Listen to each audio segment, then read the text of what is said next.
Ambadas दानवेंचा cash bomb तर video खरा असल्याचं सिद्ध करा. आमदारकीचा राजीनामा देईन आमदार महेंद्र दळवींचं दानवेंना आव्हान. दानवेंनी ट्विट केलेल्या व्हिडिओवरून आमदार महेंद्र तोरवेंचं तटकरेंकडे बोट. घरात शत्रू पाळल्याची तोरवेंची टीका तर तटकरेंनी आरोप फेटाळले.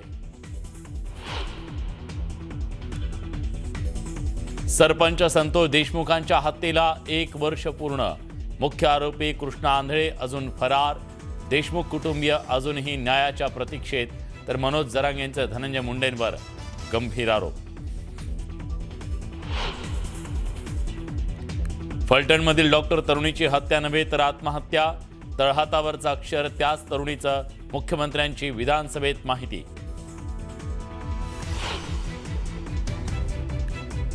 कोल्हापुरात स्ट्रॉंग रूम समोर उमेदवारांनी स्वखर्चानं लावलेले सीसीटीव्ही कॅमेरे काढले.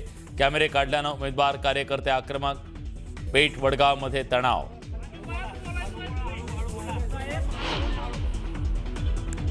मुख्यमंत्री माझी लाडकी बहीण योजनेत बोगस लाभार्थ्यांमुळे सरकारचं 32 कोटींचं नुकसान.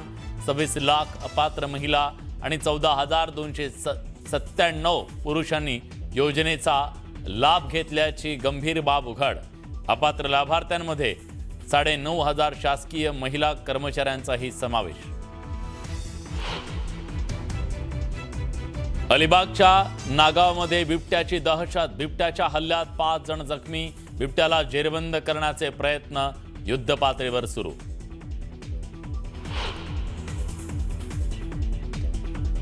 वर्ध्यात DRI कडून ड्रग्ज कारखान्याचा पर्दाफाश. 200 कोटींचा 128 किलो MD ड्रग्ज जप्त. 3 आरोपींना अटक तर अंमली पदार्थ विरोधी पथकाची पनवेलमध्ये धडक कारवाई.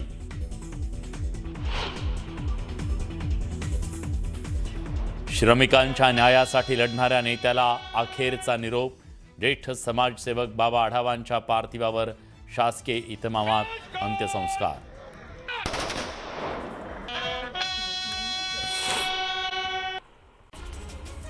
नाशिकच्या तपोवन परिसरातील वृक्षतोडी विरोधात नाशिक शहर काँग्रेसच्या वतीनं वनभोजन आंदोलन करण्यात आलं. यावेळी सोनिया गांधींच्या वाढदिवसानिमित्त तपोवनातच केक कापून वाढदिवस साजरा केला गेला. जळगाव जिल्ह्यातील यावलमध्ये एकात्मिक आदिवासी विकास प्रकल्प कार्यालयाबाहेर आदिवासी बांधवांनी आपल्या पाल्यांसह बेमुदत अन्नत्याग उपोषण सुरू केलं. आदिवासी मुलांना नामांकित इंग्रजी शाळांमध्ये प्रवेश देण्याची मागणी आंदोलकांनी केली. साखर कारखाने सुरू होऊन 39 दिवस झाले तरीही पहिली उचल किती मिळणार हे अद्याप स्पष्ट नाहीये. नियमानुसार ऊस तोडल्यानंतर 14 दिवसात शेतकऱ्याच्या खात्यामध्ये पहिली उचल जमा झाली पाहिजे. विलंब झाल्यास 15% व्याजासह भरपाई देण्याचा नियम आहे. पण अद्याप पहिली उचल न मिळाल्यानं राजू शेट्टी आक्रमक झाले. कारखानदारांचा माज उतरवायला वेळ लागणार नाही असा इशारा त्यांनी दिला. सोलापुरातील दमानीनगर जवळील रेल्वे पुलाच्या पाडकामामुळे वाहतूक दुसऱ्या मार्गाने वळवण्यात आली आहे. त्यामुळे पर्यायी मार्गावर पथदिवे आणि सीसीटीव्हीची आवश्यकता असल्यानं पोलीस प्रशासनानं मनपाकडे पत्रव्यवहार सुरू केला. शिरूर तालुक्यातील शिक्रापूरमध्ये बिबट्याची दहशत पसरली आहे. शेतकरी जितेंद्र गायकवाड यांच्या घरासमोरील ओट्यावर बसलेल्या पाळीव कुत्र्यावर बिबट्यानं हल्ला केला. हल्ल्याचा हा सर्व थरार सीसीटीव्हीमध्ये कैद झाला. बिबट्याच्या वाढत्या दहशतीमुळे परिसरात भीतीचं वातावरण आहे. राज्यभरात बिबट्याच्या हल्ल्याचे प्रकार वाढताना दिसत आहेत. रायगडच्या नागावमध्ये सुद्धा बिबट्याने एका तरुणावर हल्ला केला, ज्यामध्ये तरुण थोडक्यात बचावला.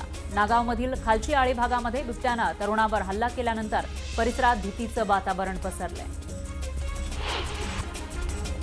आंतरराष्ट्रीय पुणे सायकल मॅरेथॉन स्पर्धेच्या कामाला वेग आला आहे. कोट्यावधी रुपये खर्च करून रस्ते दुरुस्तीची कामं सुरू आहेत.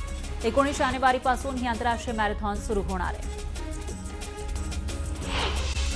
त्यानंतर एक ब्रेकिंग न्यूज आहे. पालघरमध्ये 7 कोटींच्या जमिनीची 70 लाखांना विक्री केल्याची माहिती समोर येते. पालघरच्या तलासरी इथल्या काजळी सहकारी सामुदायिक शेती संस्था मर्यादित संस्थेच्या जमिनीची किंमत शासकीय किमतीनुसार 7 कोटी रुपये असताना या संस्था चालक आणि सहाय्यक निबंधकानं फक्त 70 लाखांना या जमिनीची विक्री केली.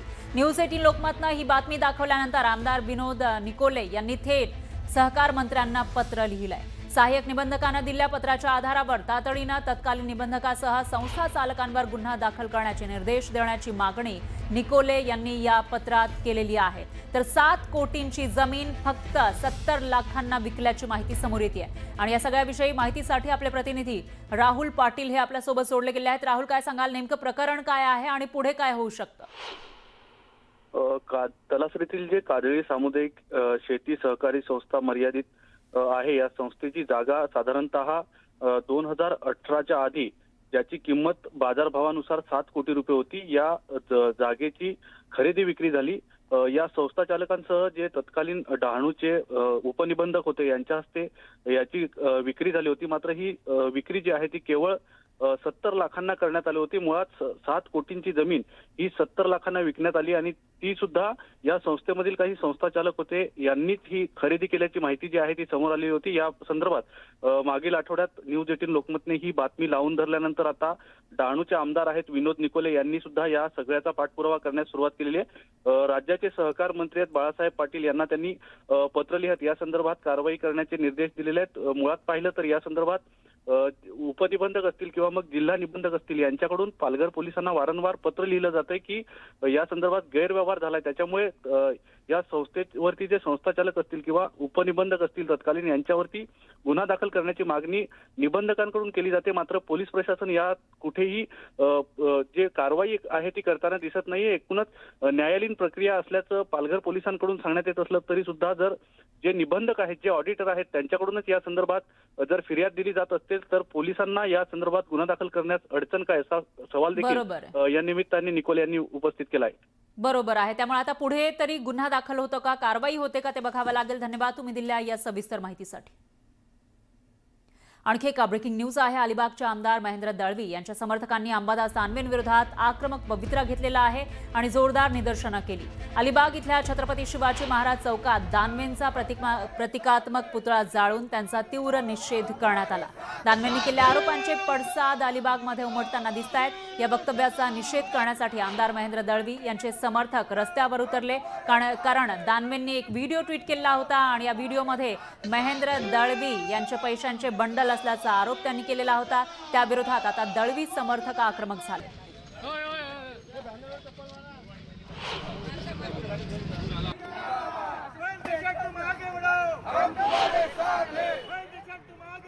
शिवसेनेचे आमदार, सत्ताधारी पक्षाचे आमदार यांना कुठेतरी जनतेमध्ये संभ्रम निर्माण करण्यासाठी हा चुकीचा आणि खोटा व्हिडिओ बनवून लोकांमध्ये संभ्रम निर्माण करण्याचा प्रयत्न करत आहेत। परंतु आम्हाला अंबादास दानवे यांना सांगणं आहे की जोपर्यंत तुम्ही आमच्या आमदारांची माफी मागत नाही तोपर्यंत हा आंदोलन कायम आम्ही सुरू ठेवणार आहोत आणि याच्या पुढे सुद्धा अंबादास दानवे आणि त्यांच्या बगलबच्च्यांनी आमच्या आमदारांवर जर टीका करण्याचा जर प्रयत्न केला तर आम्ही शिवसेना स्टाईल मध्ये त्यांना उत्तर देण्याचा आम्ही प्रयत्न करू।